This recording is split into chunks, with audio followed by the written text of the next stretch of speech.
랄프 서치 형사에게 일어난 일.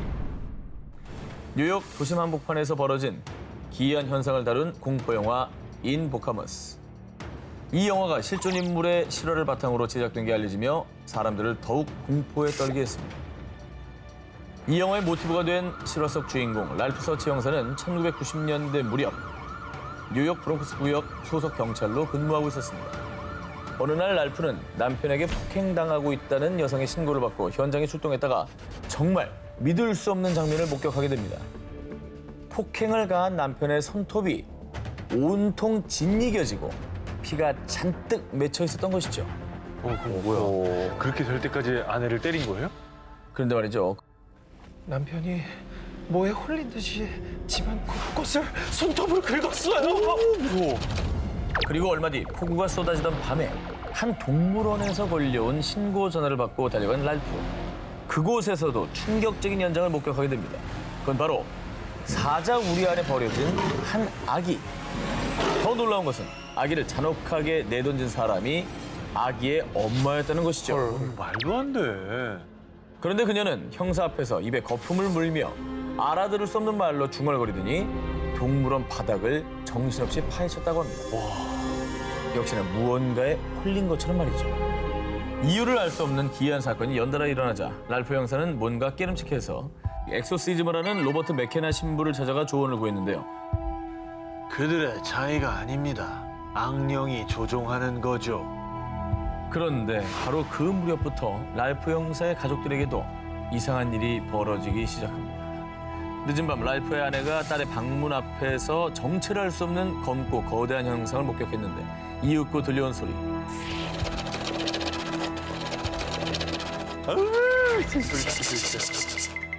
그리고 또 어느 날은 침대 밑에 누군가 있는 것 같아요. 랄프의 딸이 계속 악령을 목격하는 겁니다. 계속 이 끔찍한 괴 현상에 시달리던 가족들은 결국 로버트 신부의 도움을 받고 가족들과 집안 곳곳에서 엑소시즘 의식을 진행했습니다. 이 모든 일을 똑똑히 목격한 랄프 형사는 정말 악령의 존재를 확신하게 됐고요. 곧바로 18년간 이어온 형사 생활을 아예 정리해버립니다. 그 뒤에는 퇴모 의식을 하는 로버트 신부를 보조해서 엑소시즘에 직접 참여하기도 했는데요. 현재는 엑소시즘을 행하는 초자연적 수사관 겸 악마 연구가로 활동하고 있다고 합니다. 영화보다도 영화 같은 초현실적 현상을 경험한 랄프. 그가 목격하고 경험한 일들은 정말 악령의 소행이었을까요? 남양 특집 1탄 악령이 몰려온다 엑소시즘 19 7위를 공개하겠습니다. 새벽마다 울부짖는 모모. 여보, 저 남자 또 울고 있어요. 영국의 한 가정집. 그 집의 한 방에서는 매일 새벽마다 한 남자의 울음소리가 들렸습니다. 그런데 그 방에 있는 것은 오로지 그림 액자 하나뿐. 방에는 그 누구도 없었습니다. 아니 뭐 대체 어떤 그림이죠? 방에 걸린 그림은 파란 배경에 불그스름한 인간의 얼굴 형태가 그려져 있었습니다. 어우, 이 그림은 이 집의 주인인 션 로빈슨의 할머니가 남긴 유품인데요. 이 그림이 벽에 걸린 뒤부터 로빈슨 가족에게 기이한 일들이 일어났는데요. 그 시작은 그림이 걸린 빈 방에서 들리는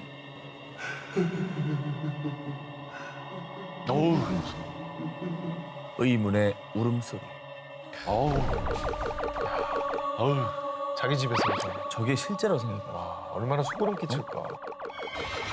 매일 밤 부부의 꿈속에는 희미한 얼굴에 키가 큰 남성이 자주 나타나기 시작합니다. 그러다가 심지어는 여보, 저 사람 뭐야? 꿈에서 깨어나면 악몽 속에 등장했던 그 남자가 침대 앞에 서서 부부를 지켜보다가 사라졌다고 합니다. 아 무섭다 이거 진짜. 아이고 당장 짐 싸서 나와야 되는 이사 거 아닙니까? 가야지. 왜 어떻게 살아요? 하루도 못 버틸 것 같은데. 게다가 더 미스테리한 것은 의문의 연기. 그림이 걸린 방에서 자욱한 연기가 이는데 연기가 막 움직여. 야, 이거 어떻게 받아들여야 되냐? 이 연기 속을 지나가면 극도의 한기까지 느껴졌다고 합니다. 뭐야? 심지어는 방문이 저절로 닫히는 모습까지 포착이 됩니다. 진짜? 오! 그런데 말입니다. 그때 로빈슨의 뇌리를 스친 것이 있었으니 오래전에 할머니께서 그 그림을 보며 한 말. 이 그림에 화가의 피가 섞여 있다더구나. 실제 피가 말이야. 심지어 이 화가는 이 그림을 완성한 뒤 스스로 생을 마감했다고 했는데요. 아, 뭐야. 아니, 그걸 왜 이제야 기억해? 되게 중요한 말이구만. 이유를 뭐 정확히 알 수는 없지만 그 이후로도 계속 가족들에게 불미스러운 일이 일어나자 결국 로빈슨 부부는 할머니의 유품인 그림을 다시 지하실 깊숙이 숨겨두었다고 합니다. 새벽마다 울부짖는 미스테리한 그림. 지하실에선 지금도 그 울음소리가 들리고 있을까요? 남양 특집 1탄 악령이 몰려온다. 엑소시즘 19 이번에 4위입니다.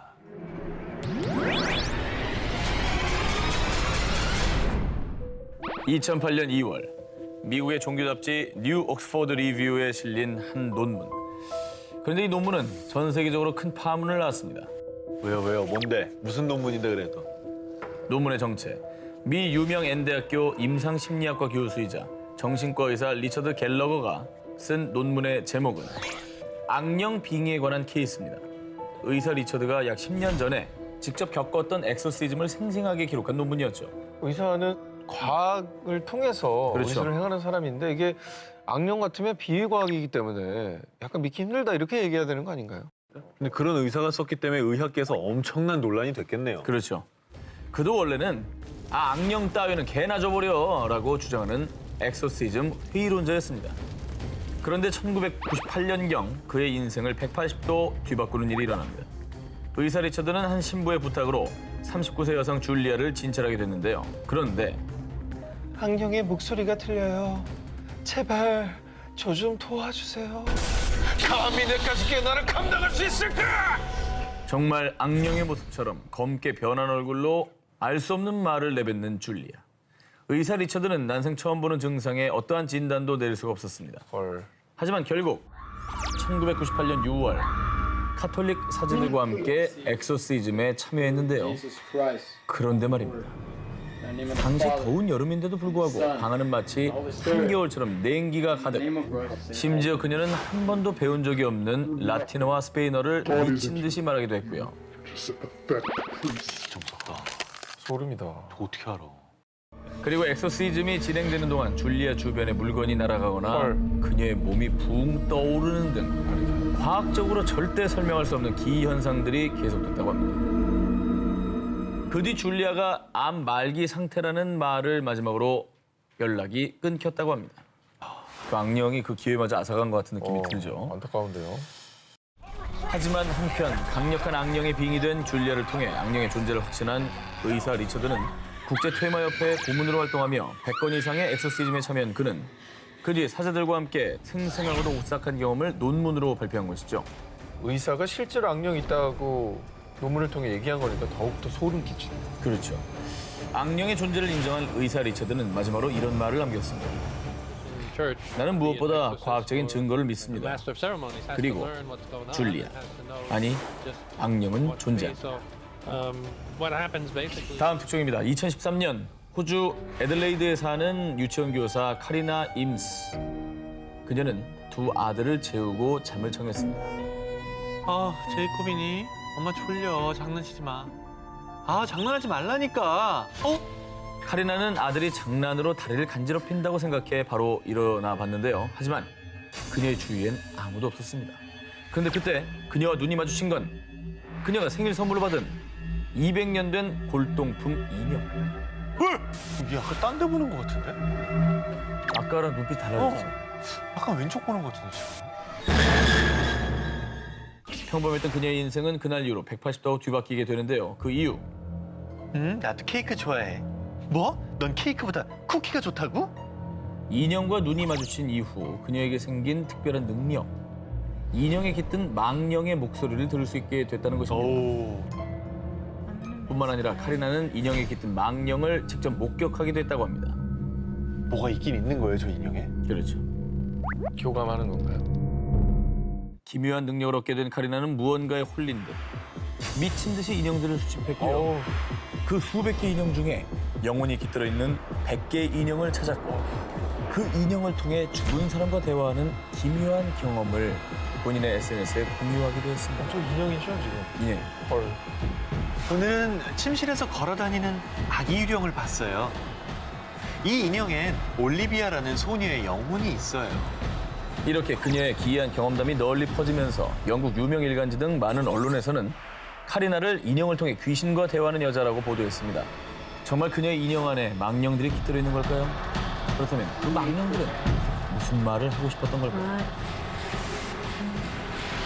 자, 그러면 남양 특집 1탄 악령이 몰려온다 엑소시즘 19 1위 후보 헤드라인을 공개하도록 하겠습니다. 일가족을 살인자로 만든 몸. 공포 영화 촬영장에서 생긴 악령이 몰려온다. 엑소시즘 19. 조 기자의 1위 후보부터 만나보시죠. 2009년 뉴질랜드에서 열린 한 살인사건 재판.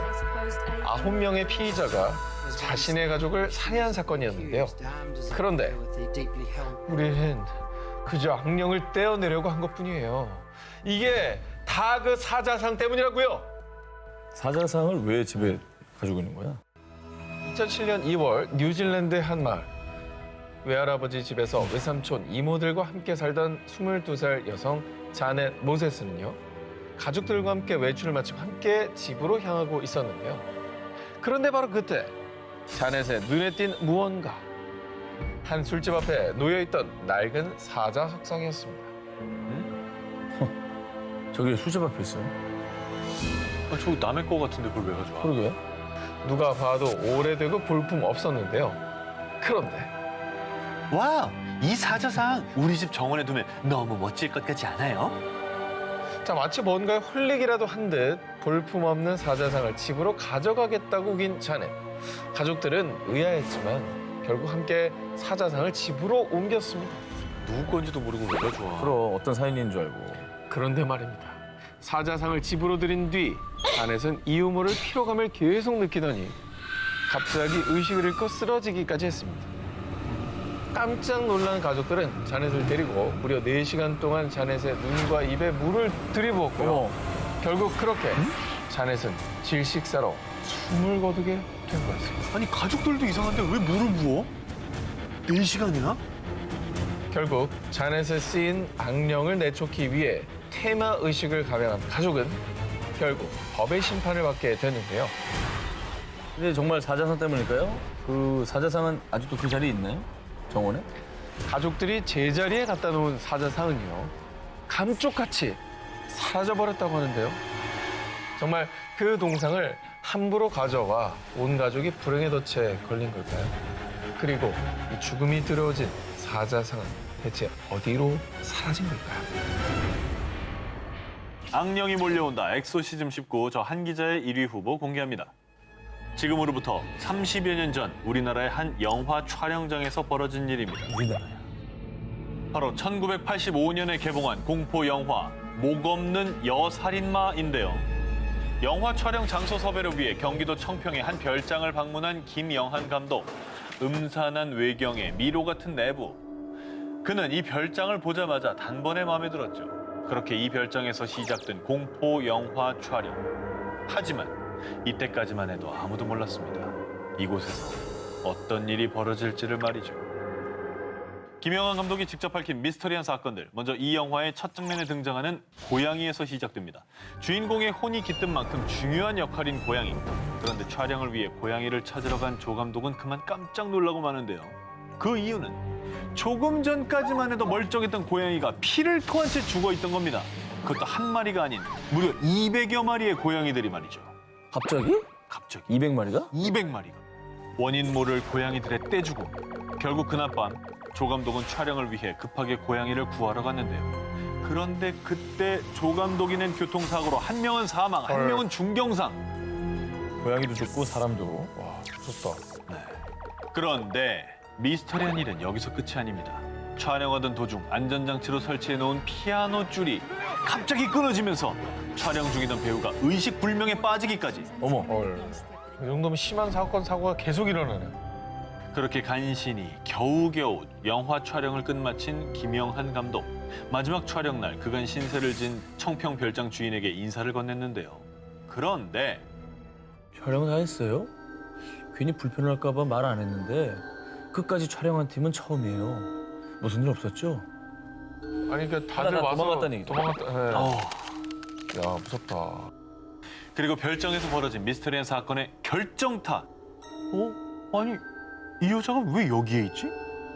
바로 영화의 한 장면 속에서 1분가량 정체불명인 여성의 모습이 찍힌 겁니다. 어디?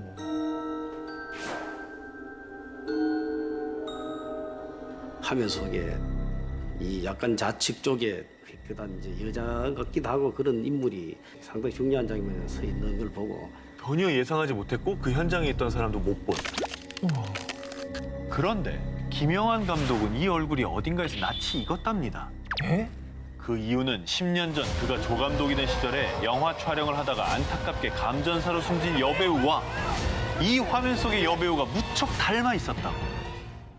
뭐야. 그러니까 뭔가 세상을 떠났다. 다시 나타났다는 거죠. 소름. 미스터리한 사건들부터 숨진 여배우의 원혼까지 과연 그 별장에는 어떤 한이 서려 있는 걸까요?